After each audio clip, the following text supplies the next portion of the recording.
बिना तेल के, बिना धूप दिखाए सालों चलने वाली हरी मिर्च का अचार बनाने का ये अनोखा तरीका नहीं देखा होगा। जी हाँ, अचार खाने का मन तो करता है, लेकिन उसका तेल देखकर डर लगता है। तो ये अचार आपके लिए आज मसाला किचन में तैयार हो रहा है। चलिए मेरे साथ साथ आप भी इसे बना लीजिए। इसके लिए चाहिए हमें हरी मिर्च। हरी मिर्च आपको कौन सी चुननी है, ये खास बात है। बहुत जो बारीक होती हैं, बहुत जो पतली होती हैं, उन्हें हमें नहीं लेना है, क्योंकि वो सबसे ज़्यादा तीखी होती हैं। और बहुत मोटी जो होती हैं, जिससे हम पकौड़े शकौड़े बनाते हैं, वो भी नहीं चाहिए। हमें चाहिए मीडियम साइज की मिर्ची, जिसे हम आसानी से खा सकें अचार के तौर पर। ये ज़्यादा तीखी नहीं होती हैं, ज़्यादा चुरपुरी नहीं होती हैं। और उसके बाद भी आप इस मिर्चियों को अच्छे से वॉश कीजिए। वॉश करने के बाद कपड़े से पोंछना सबसे ज़्यादा ज़रूरी है, जिससे इसका मॉइस्चर बिल्कुल खत्म हो जाए। आप चाहें तो थोड़ी देर इन्हें सुखा भी सकती हैं। मॉइस्चर होगा तो ये अचार खराब हो जाएगा, क्योंकि हम इस अचार को बिना तेल के बना रहे हैं। अब उसके बाद हमें करना क्या है, जैसे ही हमने सारी मिर्चियों को धोकर पोंछ कर उसे हमने पोंछ लिया, उसके डंठल भी काटना शुरू किए, उसके बाद हमें चीरा लगाना और भी ज़रूरी है। आपने नोटिस किया होगा हर सब्जी में कुछ कभी कभी कीड़े भी होते हैं। जब कीड़े होते हैं और वह अनजाने में ऊपर से कट लगाकर उसे खाते हैं तो डर बहुत लगता है। तो क्यों ना उन्हें अच्छे से चीर कर उन्हें चेक भी कर लिया जाए। और हाँ, चेक करने के साथ साथ अगर आपको ये लगता है कि हमें थोड़ी सी भी तीखी मिर्च नहीं चाहिए, तो जो अंदर के बीज है ना, उन्हें आप निकाल दीजिए। अगर आपको थोड़ा चुरपुरा पसंद है, जैसे आखिर मिर्च है तो थोड़ी बहुत तो चुरपुराहट होनी चाहिए, तो आप इसके बीज इसी में रहने दीजिए। अब सबसे पहले इसका बनाने का तरीका बहुत ही अनोखा रहेगा। यहाँ मैंने कम से कम 300 ग्राम मिर्च ले ली है। उसके अकॉर्डिंग मैंने छोटा सा एक बहुत ही कम मसालों वाला मसाला बनाया है। जैसे कि इसमें सादा नमक 1 चम्मच काला नमक और 1/4 टीस्पून मैंने हींग डाली है और 1 चम्मच भर के मैंने अमचूर डाला है। ये सारी चीज़ें लेकर मैंने इनको मिक्स किया है। अभी आपको लगेगा ये क्या हो रहा है, ये अचार का तो कुछ भी नहीं लग रहा है। बिल्कुल, सबको मिक्स कीजिए और इसमें ये थोड़ा थोड़ा मसाला भर दीजिए। ऐसा पता है क्यों कर रही हूँ? मिर्च के अंदर एक नमक का मॉइस्चर अंदर बनना शुरू हो, जिससे ये गलेगी मिर्ची, बहुत ही टेस्टी बनेगी। अंदर हींग, काला नमक, अमचूर तीखेपन को कम कर देगा और नमक की वजह से इसमें क्या होगा, बहुत अंदर से रसीला सा हो जाएगा। सारे मिर्चों में ये थोड़ा थोड़ा आप ज़रूर भर लीजिए। बस इतना ही भरना है, ज़्यादा मसाला नहीं भरना है। बस इसको भरने के बाद इन्हें एक तरफ रख दीजिए। चलते हैं इसका परफेक्ट मसाला बनाने।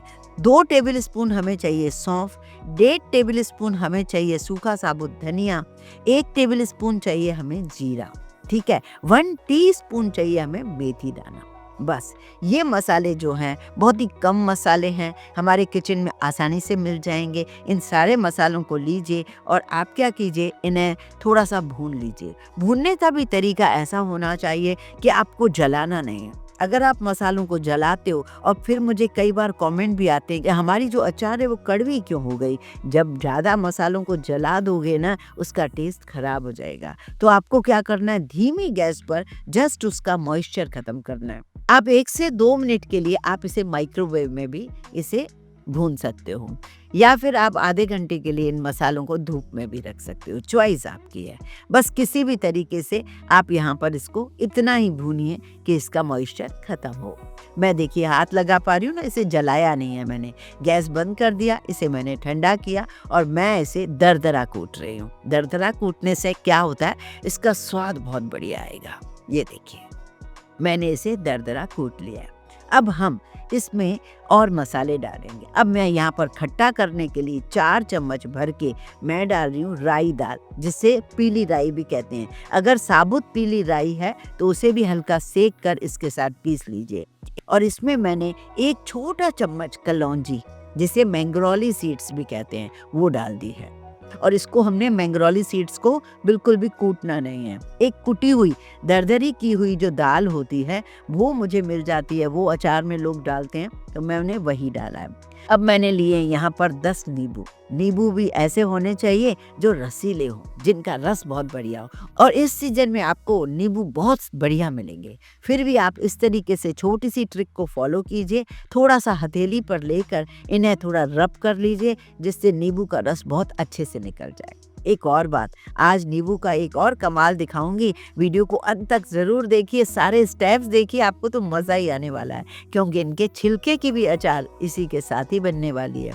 पहले नींबू का रस निकाल लीजिए। ये देखिए, जब आप रब करते हो ना, नींबू का रस कितना बढ़िया निकलता है। ये देखिए, एक नींबू को मैंने इस तरीके से निचोड़ दिया है। अब मैं दूसरा भी नींबू निचोड़ के दिखा रही हूँ। मैं आपको दिखाऊंगी कम से कम 2 नींबू में से 4 टेबल स्पून जूस निकलेगा। वो इसलिए कि हम जब नींबू चुने तो पतले छिलके वाले चुने। दूसरी चीज़ ये है कि आपको मैं ये बताऊं कि इसको जब आप रब करते हो, उससे क्या है, इसका रस बहुत बढ़िया निकलने लगता है। ये देखिए, मैं आपको नाप के दिखा रही हूँ ना, 4 टेबल स्पून है। इसी तरीके से सारे नींबुओं का मैं रस निकाल रही हूँ।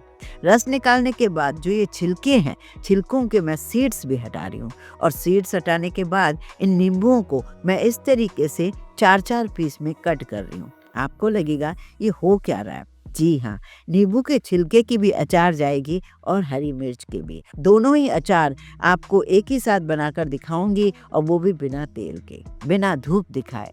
आप आसानी से इसे बना सकते हो। बिल्कुल भी खराब होने का चांस नहीं है अगर आपने सारे मेरे ट्रिक्स को फॉलो किया। यहाँ देखिए, सारा नींबू का रस मैंने निकाल दिया है। करीब करीब 10 नींबू का रस था। इसमें मैंने 1 चम्मच डाल दिया काला नमक, 1 चम्मच डाल दिया मैंने हल्दी पाउडर, और 2 से 3 चम्मच भर के डाल दीजिए कश्मीरी लाल मिर्च का पाउडर, जिससे कलर बहुत बढ़िया आ जाता है अचारों में। खास तौर से इनमें ज़रूर डालिए आप। अब इसमें वही मसाला डाल दीजिए, वही मसाला जो हमने बनाया था, वो धीरे धीरे आप करके डालिए, और सारे नींबू में ये सारा का सारा मसाला जब धीरे धीरे आप डालते रहेंगे तो ये मसाला बहुत बढ़िया नींबू के रस में फूल जाएगा। जी हाँ, हमें इस मसाले को फुलाना है, जिससे बहुत ही बढ़िया इसका स्वाद आए। यहाँ मैंने जो नमक लगाकर मिर्ची को रखा था, उसमें मैंने ये सारा मसाला नींबू वाला डाल दिया। जब 5-7 मिनट में ये फूल जाए ना, तो ये सारा मसाला इसी के अंदर डाल दीजिए और इसे मिक्स कीजिए। आप देख रहे हैं, यदि हम मसाला बढ़िया दरदरा कूट लें और उसके बाद सही तरीके से उसे फुलाएं, तो ये बहुत बढ़िया मसाला चिपट जाता है मिर्चियों के साथ। अब यहाँ पर मैंने नींबू के छिलके जो हमने काटे थे वो भी डाल दिए हैं। पता है, आपको लगेगा ये नींबू के छिलके क्यों, साबुत नींबू क्यों नहीं?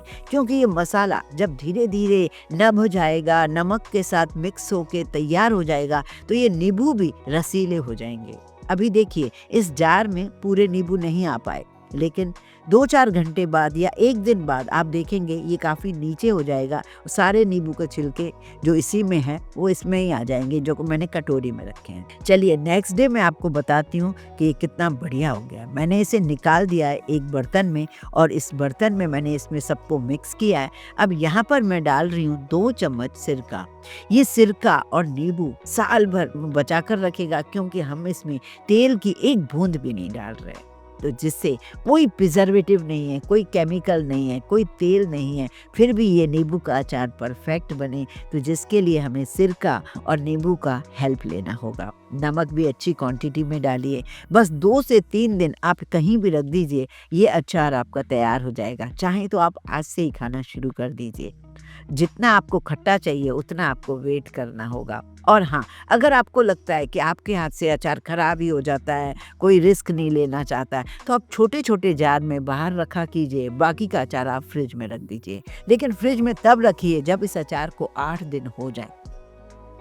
8 दिन में ये पूरी रस बस जाए जब अचार, तभी आप फ्रिज में रखिए। ऐसे ही आप उठा के फ्रिज में रख दोगे तो ये कच्ची की कच्ची बनी रहेगी। इस बात का खास ख्याल रखिए। बहुत अमेजिंग ये अचार है। पूड़ी, पराठा, रोटी, सब्जी के साथ इसका एंजॉय कीजिए।